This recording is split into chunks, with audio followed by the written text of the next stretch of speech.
Hello, Mr. Brown here, your science teacher. Are you getting enough science in your diet? Probably not. But that's why I'm here.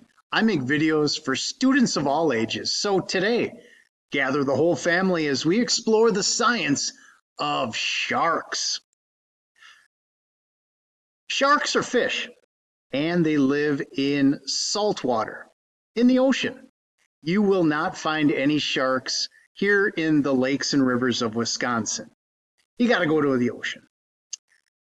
Sharks are made of cartilage. Now, what's cartilage? Well, if you want to feel what a shark skeleton is like, just grab your ear. All right. And you'll find that your ear is very bendy and flexible. And when you let go, it just pops back to the same shape. That's what sharks are made out of, cartilage. So if a shark ever happens to get washed up on the beach, they're not doing so good. You can see how they're kind of flattened and mushed down, and they need the buoyancy of water to keep them in shape because, yeah, cartilage is not that strong. Poor guy. Somebody pushed this guy back in the water. Sharks belong to a group known as cartilaginous fishes, or fishes whose skeletons are made of cartilage, and they've been around a long time. How long? Well, when the dinosaurs came around in, say, the Triassic period, sharks had already been around for 100 million years. Sharks were around before trees. Sharks were around before insects. Sharks can trace their lineage back 500 million years. They are really, really old. And because they're so old, they've had a chance to really spread out, differentiate, and take over the oceans with many different species. Over 500 species of sharks swim in the oceans today, some big, some small. This graphic is about sharks from just the Mediterranean, right? We can see a whole bunch of different species of sharks that exist. They've been around a long time. Now, I don't want to call this guy strange, but the hammerhead shark is very strange. Look at this guy's shape. He's got an eye on either side of his fin-like head. As a biologist, you're probably wondering, why did this evolve? And the answer is, I don't know. I don't know why that evolved. That's just strange. It must provide some sort of evolutionary advantage, but I'm not sure what. I do know the fastest shark, though, is the mako shark, clocked in at over 50 kilometers an hour. Nice job, mako shark. Not all sharks are hunters. The basking shark, like you see here, is a gentle filter feeder, and he gets his nutrition from microscopic plankton. No need for teeth. The largest shark in the world is the whale shark. You can see here in comparison to a human, they're pretty big. And what I like about these guys is that interesting pattern on their back. It's camouflage with a little dot spaced out every few inches. It seems to work pretty well for them. This one's interesting. The Greenland sharks are a polar shark. They live in the cold waters off the coast of Greenland. And am I reading this right? They can live up to 500 years? Yeah, I don't know how, but they're one of the longest living vertebrates on the planet. When this guy was a young fish, Christopher Columbus was first discovering America. That's an old fish. One of the main attributes of sharks is their teeth. If a shark happens to lose a tooth, the next one in line will just move forward. Take a look at this shark jaw, and you can see we've got a lot of teeth waiting in line.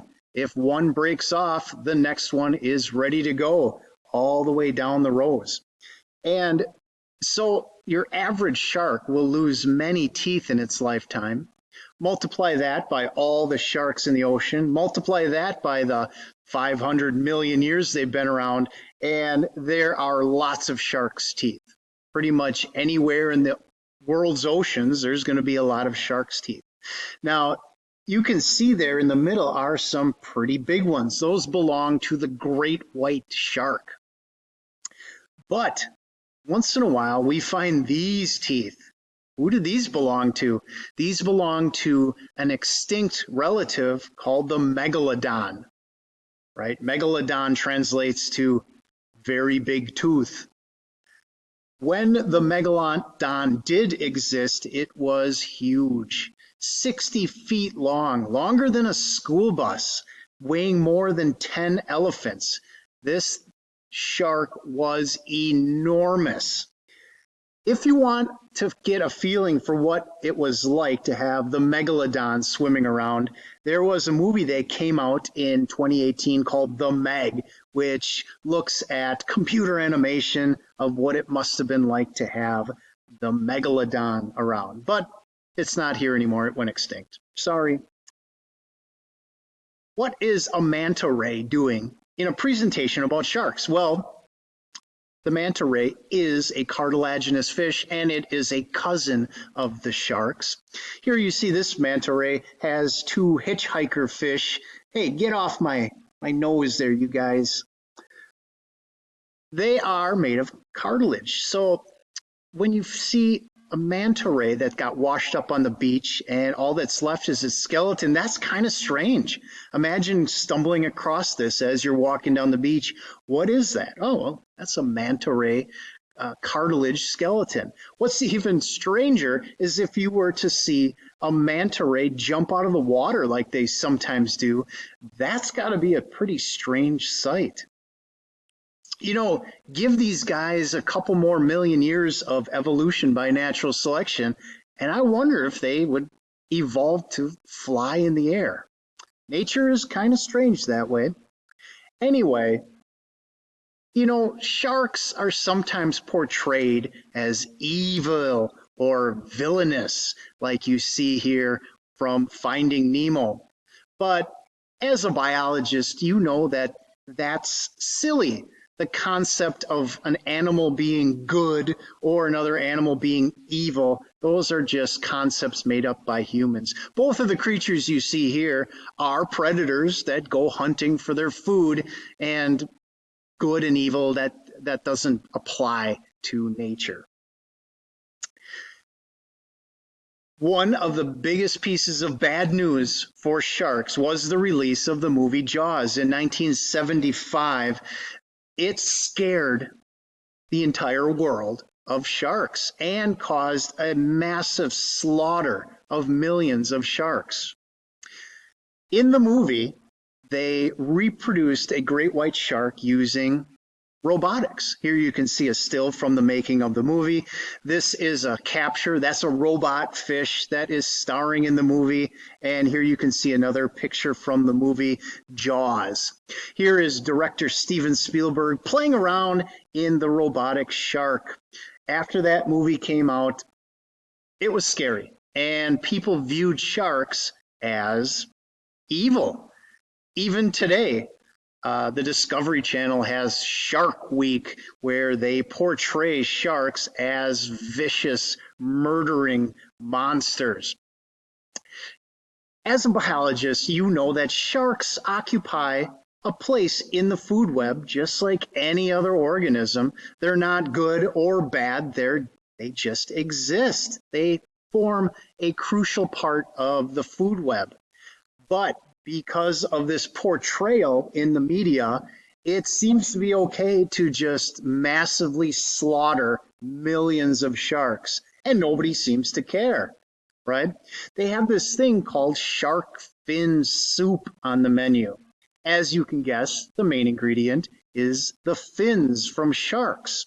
And so what they do is they'll catch sharks, cut off the fins, and then throw the rest of the shark back in the ocean, wounded and bleeding. For every one of the fins you see here drying in the sun, there is the rest of the shark that belongs to that fin. that just got carelessly thrown back into the ocean.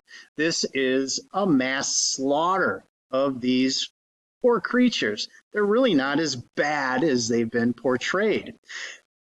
There are some people that are starting to stand up, right? Great whites have rights. These people are protesting the mass killings of shark. And we even see some protests are forming here. These people on the beach are protesting the killing of sharks. Some people have even gone so far as to post videos on YouTube showing divers going down, interacting with sharks, showing that they're not the vicious monsters that they've been portrayed as.